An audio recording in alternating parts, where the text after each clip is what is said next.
전도를 하다가 상처를 받거나 혹은 답답했던 적이 없습니까? 뭐 있죠? 대부분. 이제 내가 이 사람이 믿었으면 좋겠는데 약간 참 더디고 잘 안 되고 그런 부분이 있습니다. 그리고 또 그래 믿음으로 살다가 결과가 내가 생각했던 때 내가 생각한 반응으로 나오지 않잖아요. 그럴 때 우리가 용기를 잃거나 또 실망할 수가 있습니다. 그래서 이런저런 것 때문에 혹시 주저앉거나 또 낭망했다면 그 경험을 나누어 봅시다. 왜 그러냐면 이제 오늘 우리가 본 이 말씀을 보시면 1번 문제하고 연결이 되는데, 자, 1번 보면 예수님은 하나님을 보여주는 표적을 보여주셨습니다. 지금 요한복음의 세븐사인이라고 계속 말씀드리죠. 7개의 표적. 그래서 생각나는데 한번 말씀 보시겠어요? 생각나는데 7개의 표적 뭐였어요? 맨 처음에 요한복음 2장의 첫 표적이 가나 혼인잔치. 그렇죠? 물로 포도주를 만들어 닦아냈고, 그 다음에 또 이제 두 번째 보면 4장에 보면 뭐가 있냐면 왕의 신하의 아들을 고치신 사건이 있죠. 왕의 신하의 아들을 고친 사건이 있고, 세 번째는 이제 5장에 가보면 베데스다 연못 기억하시죠?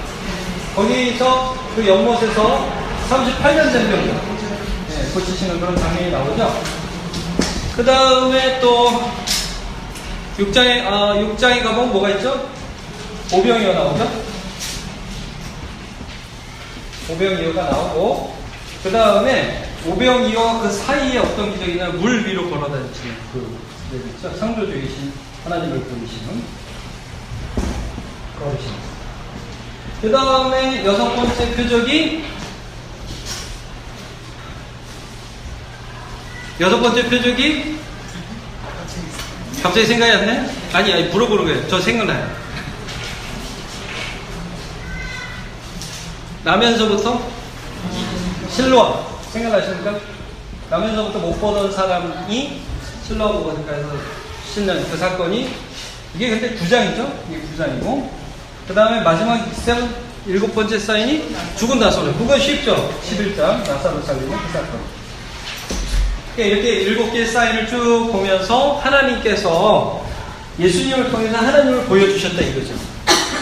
쭉 요한복음에서는 계속해서 예수님께서 하나님을 보여주셨다 그래서 계속 강조되는 게 예수님 빛이시다 이라는 말씀을 계속하십니다. 하나님을 알려주시는 그런 분이다. 그러면 사람들의 이런 예수님을 보고서 믿어야 될까요? 안 믿어야 될까요? 믿어야죠. 오늘 본문을 한번 보십시오. 이런 표적을 보는데 사람들의 반응이 어땠는가? 37절, 38절 두 절을 읽어보죠. 시작. 이렇게 많은 표적을 그들 앞에서 행하셨으나 그를 믿지 아니하니. 이는 선지자 이사야의 말씀을 이루려 하심이라. 이르시되 주여 우리에게 들은 바를 누가 믿었으며 주의 팔이 누구에게 나타나야나이까. 자, 요 말은 이사야 53장 1절입니다. 이사야 53장 1절을 인용한 말씀입니다. 혹시 이사야 펴볼 수 있으세요? 펴볼 수 있으시겠죠? 네, 이사야 53장. 유명한 장이죠? 이사야 53장이. 어떤 장으로 아시고 계십니까? 이사야 53장? 그래. 이수경 원사님 계속 잘 맞춰주고 감사합니다. 죽으실 예수님, 고난당하실 예수님에 대한 예표의 말씀이 있죠. 그래서 그 유명한 말씀이 있잖아요. 그가 찔림은 우리의 허물 때문에, 죄악 때문이라. 그 말씀이 이사야 53장이잖아요. 그러니까 예수님이 그렇게 예수님을 나타내셨을 때 1절이 어떻게 하냐면 우리가 전하는 것을 누가 믿었냐? 여호와의 팔이 누구에게 나타났냐? 그리고 결국 뭐래? 예수님이 그렇게 한 게 우리를 위한 거라고 믿지 않는다는 거죠. 그래서 이사야 53장 4절을 보면 이렇게 나와 있죠. 4절 보이시죠? 그는 실로 우리의 질고를 지고 우리의 슬픔을 당하였거늘 우리는 어떻게 생각했어요?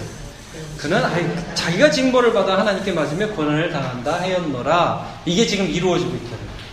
자, 믿지 않았어요. 믿지 않았는데 그거는 사람들이 그걸 보면서 하나님을 본 게 아니라 이 말씀처럼 꼭 혼자 당하는 고난이야. 자기가 잘못해서 그래. 이런 반응을 지금 보이고 있다는 거죠. 말씀이 이루어지고 있다는 거예요.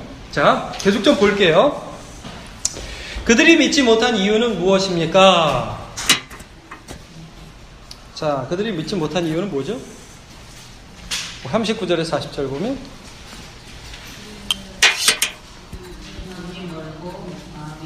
네. 그들이 능히 못한 것은 40절을 같이 볼까요? 시작. 그들의 눈을 멀게 하시고 그들의 마음을 완고하게 하셨으니 이는 그들로 하여금 눈으로 보고 마음으로 깨닫고 돌이켜 내게 고침을 받지 못하게 하려 함이라 하였습니다. 자, 이 말씀 잘 이해합니다.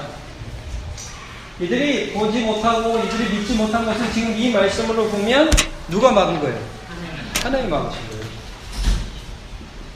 그러면 이렇게 이해하면 돼. 하나님은 이 사람들이 믿으려고 그러는데 나 하나님을 믿고 구원받고 싶어. 근데 하나님이 딱 못 믿게 하는 게 계속.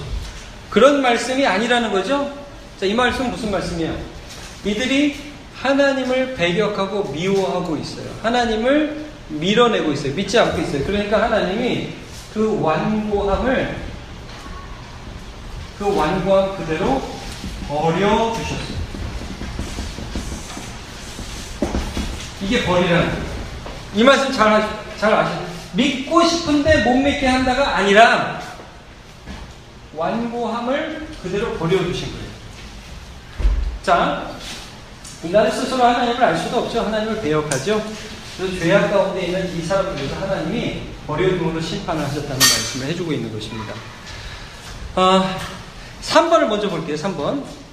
하나님은 믿기 원하며 하나님께 나오는 자도 믿지 못하게 하십니까?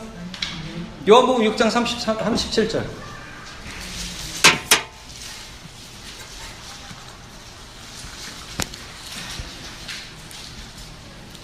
같이 한번 읽어볼까요? 요한복음 6장 37절 시작. 아버지께서 내게 주시는 자는 다 내게로 올 것이요 내게 오는 자는 내가 결코 내쫓지 않으리라. 네, 하나님께서 주시는 사람은 예수님께로 오고 예수님께 오는 사람은 예수님 결코 못 믿게 하고 그러지 않아요. 이거는 오히려 좀 다른 것입니다. 제가 이 말씀과 나눈 앞부분을 하고 나눈 부분에 설명할게요. 이사야는 이 모든 믿지 않음 속에 무엇을 보았습니까? 41절에 뭘 봤다고 그러죠?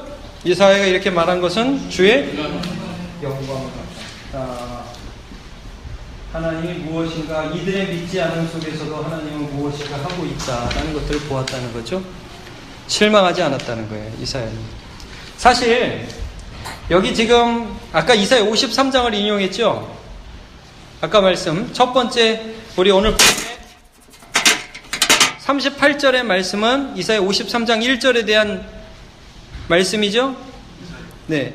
그리고 지금 39절과 40절 말씀은 이사야 6장 말씀을 인용한 거예요. 그거 한번 찾아보세요. 이사야 6장 한번 찾아보시겠습니다. 구약 성경 이사야 6장으로 한번 가보시죠. 이사야 53장과 6장은 굉장히 중요해요. 이사야 6장은 어떤 말씀이냐면요. 혹시 기억이 나실지 모르겠는데 이사야가 성전에서 하나님의 영광을 봐요. 그래가지고 천사들이 이렇게 막 스랍들이 날아다니면서 거룩하다 그러면서 주님의 영광을 이사야가 보니까 나는 입술이 부정한데 하나님을 보게 됐으니까 난 망하게 됐다. 그렇게 말씀하죠. 그러니까 제단 숯불을 대서 네가 정하여졌다. 제단 숯불 내 입술에 대니 어찌 할까 주여. 이런 찬양 있잖아요. 그래서 거기서 뭐라고 하냐면 나를 보내소서 하는 게 몇 절입니까? 이사야 6장 8절이죠. 내가 여기 있나이다 나를 보내소서. 그래서 이사야가 하나님의 선지자로 부름받는 장면이 이사야 6장에 나타나 있어요. 근데 하나님이 이사야를 그래 네가 가라 하면서 그러면 이제부터 내가 너를 통해서 역사할게 그런 게 아니라 네가 가서 얘기를 할 텐데 사람들이 믿을 거다 안 믿을 거다? 안 믿을 거다. 진짜 이상해요. 안 믿을 거라는 말씀을 이렇게 하세요. 9절 10절 두 절 읽어볼까요? 시작. 여호와께서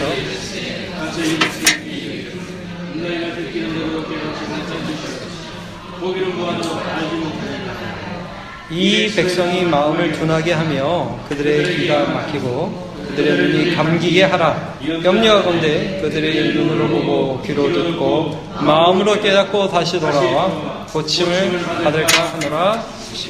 이 말씀은 그대로 지금 요한복음에서 인용하고 있는 것입니다. 그러니까 이 말씀을 보면 이사야는 이 사역을 할 때 하나님께서 자기를 보내셨지만 그 말씀을 믿지 않는 사람들을 만날 것이라는 것을 예언적으로 지금 말씀하고 있는 거예요.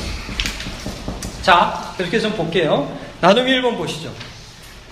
하나님은 하나님을 향하여 완고하며 믿지 않는 자를 벌하실 때에 그들을 죄악 가운데 그대로 버려두시기도 합니다. 자, 로마서 한번 찾아보겠습니다. 로마서로 한번 가보시죠. 로마서 1장 24절부터 보시죠.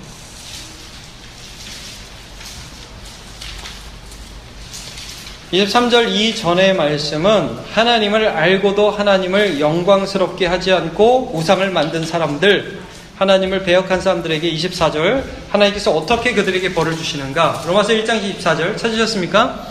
네, 한번 같이 읽어보죠. 시작. 그러므로 하나님께서 그들을 마음의 정욕대로 더러움에 내버려 두사 그들의 몸을 서로 욕되게 하셨으니 이는 그들이 하나님의 진리를 거짓 것으로 바꾸어 피조물을 주물 주보다 더 경배하고 섬김이라. 주는 곧 영원히 찬송할 이시로다. 아멘. 하나님은 하나님을 배반하는 자들을 벌 주실 때 정욕 가운데 내버려 두셨다. 그 벌의 끝이 뭐라고 여기 말씀하냐면 동성애로 나오죠. 26절, 27절 보세요. 이 때문에 하나님께서 그들을 부끄러운 욕심에 또 어떻게 하셨어요? 내버려 두셨다. 곧 그들의 여자들도 순리대로 쓸 것을 받고 영리로 쓰며 그의 남자들도 순리대로 쓸 여자 쓰기를 버리고 서로 향하여 음욕이 부릴 듯하며 남자가 남자와 더불어 부끄러운 일을 행하여 그들이 그릇 때문에 상당한 보응을 그들 자신이 받았느니라. 사실 그 다음 절도 보세요. 똑같은 말이 나오죠. 또한 그들이 마음에 하나님 두기를 싫어하니까, 그러니까 하나님 두기를 싫어하는 사람들에게 하나님께서 어떻게 그들을 벌하시느냐. 하나님께서 그들을 그 상실한 마음들을 어떻게 했어요? 내버려 두사. 지금 계속해서 반복해서 하는 말씀이에요. 내버려 두셨다. 내버려 두셨다. 그러니까 그 구약 성경에 보면 하나님이 바로, 이집트의 바로 왕이죠. 이 왕의 마음을 완고하게 하셨다는 것도 정확하게 이겁니다. 버려두신 겁니다. 그게 벌이에요. 일종의 벌. 자, 나눔 계속 보겠습니다. 내 마음은 하나님을 향하여 완고하지 않습니까? 겸손히 말씀에 순종하며 버려야 할 죄가 있다면 나누어 봅시다. 그러니까 내가 하나님 아무리 그래도 나는 안 할 거야. 이런 완고함, 이거는 하나님 앞에 벌을 받는 거라고 그랬죠? 이건 벌이에요. 이거 우리 잘 알아요. 그래서 제가 그런 비유를 예전에 한번 드렸잖아요. 어떤 사람이 와가지고 하나님이 없는 걸 증명해 보이겠다고. 그러면서 막 하나님을 욕하고 나가니까 봐봐, 하나님 계시면 나를 가만두겠어? 뭐 하나님 없잖아. 막 그러고 하니까 한 노인이 나와서 그랬다고 그러죠. 그건 하나님이 없는 것에 대한 증거가 아니라 하나님이 당신을 버렸다는 증거다. 당신이 하나님의 사람이 아니라는. 하나님은 진짜 하나님의 사람이 하나님을 향하여 욕하면 우리가 하나님 앞에 죄지면 우리는 어떻게 되죠? 얻어맞죠. 그냥 두지 않았습니다. 그러니까 이거는 이렇게 죄를 짓는데도 가만히 놔두신다? 이거 버려.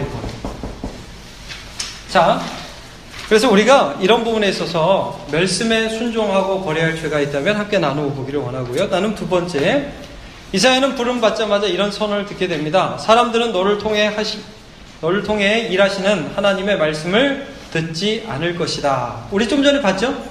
네.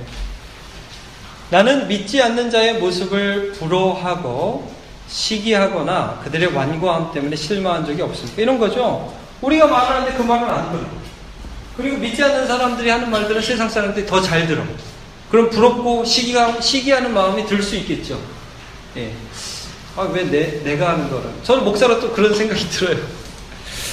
오늘 해피데이 좋았거든요. 저는 참 좋았고 참 많은 분들이 오셨어요. 광주에서도 올지 뭐 경기도 광주가 아니라 전라도 광주예요. 그래서 전라도 광주에서도 오고 부산에서도 도미 오고 물론 부산에서 온 분들은 이제 방문차 오신 분들이지만 그리고 또 오늘 중고등부도 한 10명 왔어요. 초등부 부모님도 오시고 그래서 너무 감사해요. 그 이제 다음 주 되면 우리가 또 어떻게 될까요? 보통 똑같이 될 수도 있단 말이에요. 근데 제가 이런 걸 보면서 늘 그런 생각이 들어요. 우리가 막 주님의 일을 하다 보면 막 너무 좋아. 되는 것 같아. 근데 어느 순간에 보면 똑같죠? 그럼 또 우리가 낙심을 할 수 있어요. 근데 그럴 필요가 없다는 생각이에요. 제가 이렇게 하면서 주님 말씀대로 복음 전하면 주님이 믿음 주시는 사람은 또 믿고 또 오늘 안 오는 사람이 나중에 오기도 하고 그죠? 오늘 일부엔 또 그런 일이 있어요. 이 해피데이 이걸 보고서 그런 것 같은데 이 근처에 사는 사람인데 누가 인도에서 온 게 아니에요. 그냥 혼자 용기 내서 왔대요. 그래가지고 일부 예배 왔어요. 등록하고 가셨어요. 그래서 이런 경우도 있구나.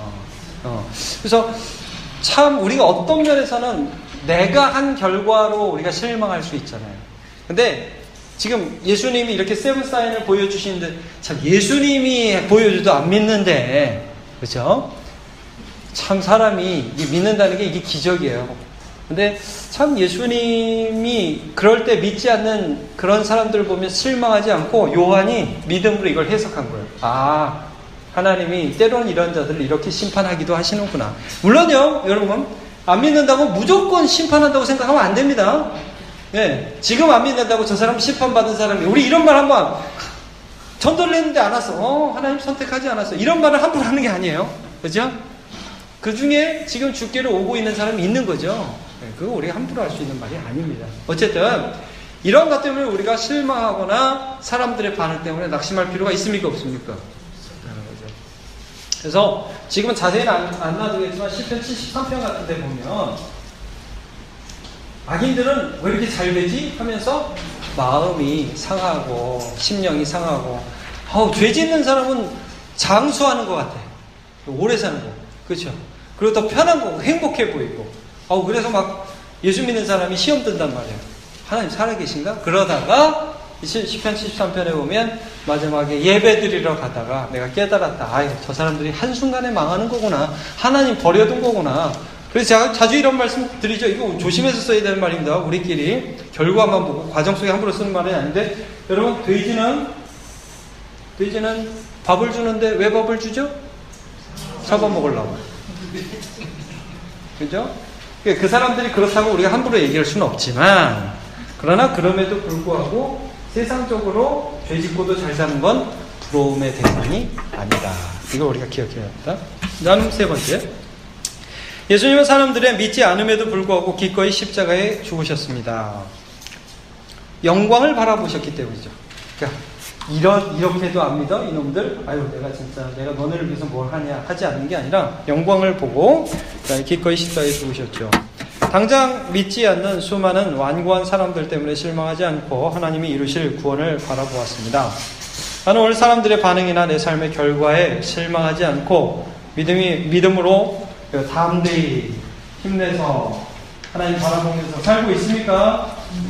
그래서 다음 주에는 한번 우리의 삶을 바라보면서 실망했던 때나 낙심했던 때나 이런 때 가운데 하나님이 왜 주셨는지 함께 보면서 믿음으로 담대히 살아가자는 권면들을 함께 하면 참 좋을 것 같습니다. 그래서 함께 기도록 하겠습니다. 제가 기도하겠습니다. 주님 감사합니다.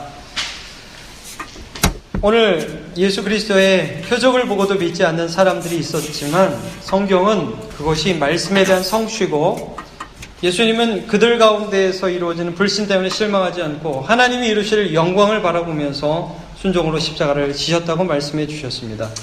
오늘 우리 이 땅을 살아가면서 항상 하나님께서 이루실 그 일들을 바라보면서 주변에 내 앞에 일어나는 작은 일들에 실망하지 않고 담대히 믿음으로 살아갈 수 있는 주의 백성 다 되게 은혜 내려 주옵소서.